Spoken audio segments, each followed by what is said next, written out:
So 5 years ago, I opened a Google Doc and started plotting out a design document for a point and click adventure game that I would like to make. That same week, I also rambled on for like 11 minutes into a pretty bad microphone.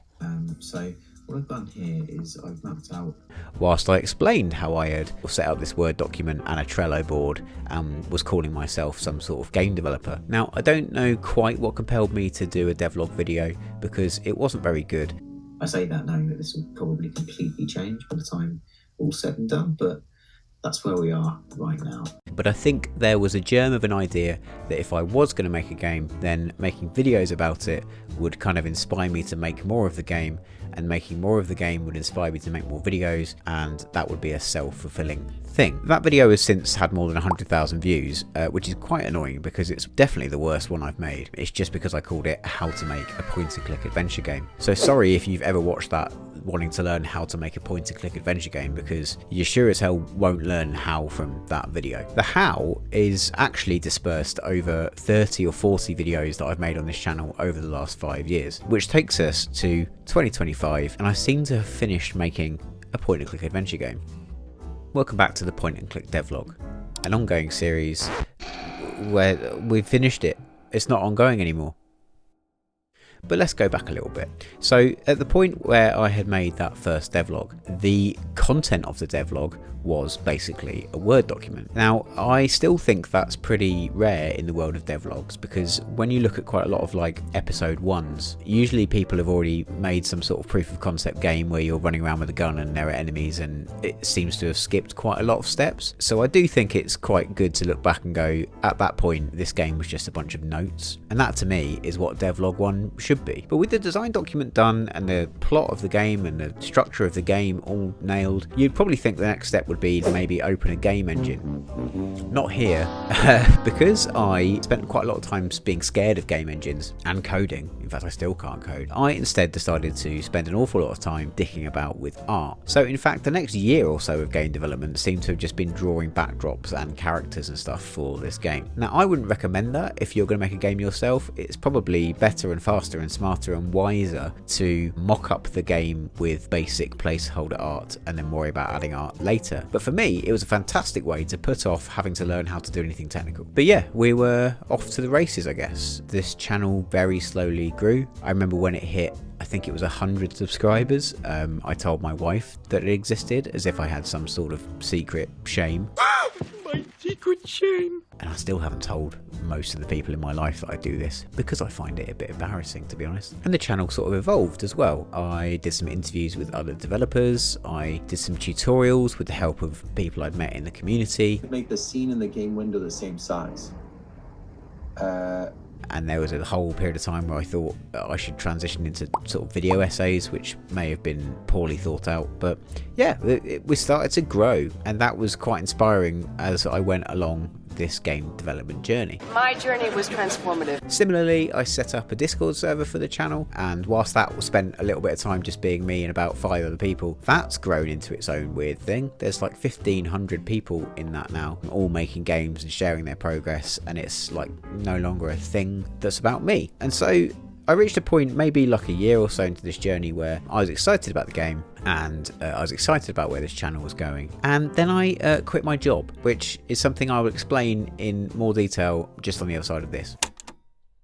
So the Bigger Boss incident is out today at the point of publishing this video, and I think you should buy it. You play Tom, assistant manager at Bigger Boss Inc. He's late for work as the starting point of the game, but there's sinister stuff going on. You will unravel a big corporate conspiracy, you will hopefully laugh along the way, you will solve puzzles, you will meet wacky characters, and hopefully you'll have a good time. It's not going to change your life, but it will certainly kill a few hours of it in a pleasant manner. And I guess if you are subscribed to this channel especially, and you've ever derived any value from this channel, then all jokes aside, this is my heartfelt plea to say the game's out now. Please consider buying it. There's a link below. It's reasonably priced, and it will help silence the voices. Anyway, yeah, I quit my job, which is great for some sort of slightly clickbaity YouTube videos, but in reality there was a whole lot going on there at the same time. I was in a job that I didn't really like, and I went for like another job which I didn't get, but I used this whole thing as kind of a jumping off point to say, I've got a little bit of savings, I don't like this job, I'm going to quit, let's make this game, let's see what happens. And in reality, really what happened was I bootstrapped a freelance career, which I'm much happier in. And so whilst it wasn't exactly the I've set up a game studio, we're off to the races, this is a roaring success that kind of it may have been in my mind at the time, the more realistic outcome has been obviously more pragmatic, but just a lot better all round. And so whilst I probably wouldn't say to anyone quit your job and make a point and click adventure game, I can certainly still say if you don't like your job and you have means to do something else, then chasing happiness is still the best way to go, I suppose. Worth noting that at that point I still hadn't even opened Unity, but we soon crossed that bridge. I got to grips with Adventure Creator thanks to the help of Jeremy Fritz. There's a whole tutorial on this YouTube channel about that, and then yeah, started to just piece together this weird thing that I'd plotted out. Time marched on as it does. There were several blocks of time in this whole development process where I didn't open the game for months. Whoops.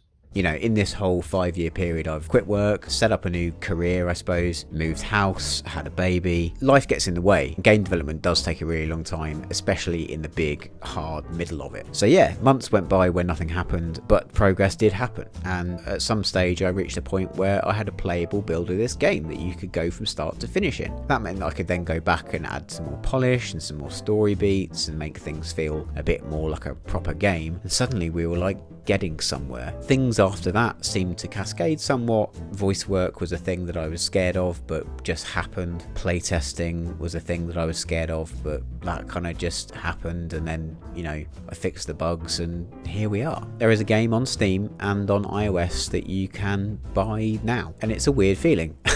It's kind of pretty anticlimactic, I guess, because you push that button and nothing happens. That's the way it goes, I suppose. So something I've been thinking about in this whole process is how I ignored all of the classic game development advice, which is make something small for your first game, like focus on a tiny project and get it out of the door. That probably is good advice because there are certainly mistakes I've made along the way that I've had to learn the hard way and unpick. But what I will say is if making something small doesn't appeal to you, as it didn't for me, I think that's also fine if you know that making something big will make you happier and you know that it will get hard at some point. Like if you're making anything, the start is fun, the end kind of, you can see the end in sight and it's exciting, the middle is really tough. I think that's the same whether you're making a really small game or something really big. You just have to be prepared for that. And for me personally, making small bitty things never seemed exciting, whereas making something big and ambitious does. Rightly or wrongly, that's kind of a big takeaway that I've had from this whole process. And the other thing, whilst I've launched into like TED Talk mode, I suppose, is perfect is the enemy of good. So whilst it's obviously good to have some degree of perfectionism and you want the thing that you're making to be really good, the best it can be, it's never going to be perfect and it's never going to come out of your brain looking and feeling exactly like you imagined it. And that's absolutely fine. You just have to adopt an ethos of that will do, move on.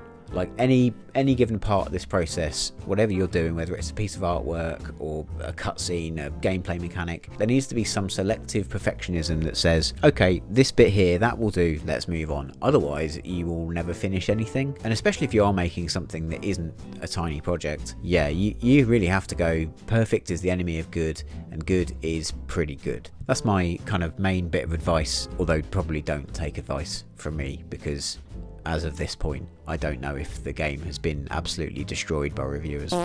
Ultimately though, game is made, game is out, I did it. As for what I expect now, I don't know, like breaking even would be great. As I said, this whole thing was a catalyst for kind of fundamentally changing my day-to-day life. And yeah, not in the I'm a pro full-time game developer sense, but in the kind of it did change my career or acted as the seed for that change. So this game has already changed my life and financial gains from it will be a lovely bonus if any come. But more to the point, I've learned a lot. I've made a bunch of like friends in this community, and I'm proud of what I've done. So I guess the job's done in that regard. And just on that sense of community thing, along this whole journey, I've been really blown away by the support from people here on YouTube, from people in the Discord server, from people on, you know, social media channels. If you think in general about the comments section on a YouTube video, you probably imagine a complete cesspit in 90% of cases. I've just never really found that here. I've just been consistently like amazed by how supportive everyone has been who've watched these videos, and I found a community of fellow developers also who not only support each other but kind of inspire each other and help each other out, and the whole thing has just been great. So look, thank you for watching all of these videos or any of these videos. Thank you for being in the Discord server. I don't think the game would have come out without your support. So yeah, thanks very much. What happens next? Well, I'm going to take a little break. I have a breakdown, maybe. Probably fix some bugs. But yeah, take a little step back. I do have an idea though for something else. The game development bug has struck, and I have a cool idea for something that won't take 5 years, but will be like a nice tight little package. Do it like a tiger! Inspired by some other games that I have enjoyed in recent years. So, I suppose, watch this space. Maybe don't unsubscribe. Or do if you want, I don't really mind. But I will be back in some capacity soonish. But yeah, in the meantime, buy the game. It's good. I think you might enjoy it, and have a nice life. I'm trying to save you. From the bathroom? From this company, idiot. Amy, listen to me. There was a guy in the vent. And what did this mystery vent graffiti artist say? Oh, for the love of... Mostly conspiratorial stuff about the company. In that case, I see those giant rats up here every Friday evening. Okay, this is just getting silly now. Sir, please ignore any visual inconsistencies and continue about your day. So, what's it like being a robot? Every moment I live is agony. Oh god, really? No. Weird question, but what can you tell me about Biggle Boss Inc.? They are weak, fragile nothings. What do we do here? You don't know what we do at the company you work for. Little advice. Sure. Things you say to HR aren't really confidential. I see. In that case, forget I said anything. Oh, dear sweet Tom. You just don't get it, do you? So stay alert. He'll be through here, I know it. Why are you still here? This building, this whole company, it's a sham. Isn't every company? Just turn up, do the work, and remember the company motto. There is nothing sinister happening at Biggle Boss Inc. Sound good? I don't know about good, but it sure sounds like something that's about to happen.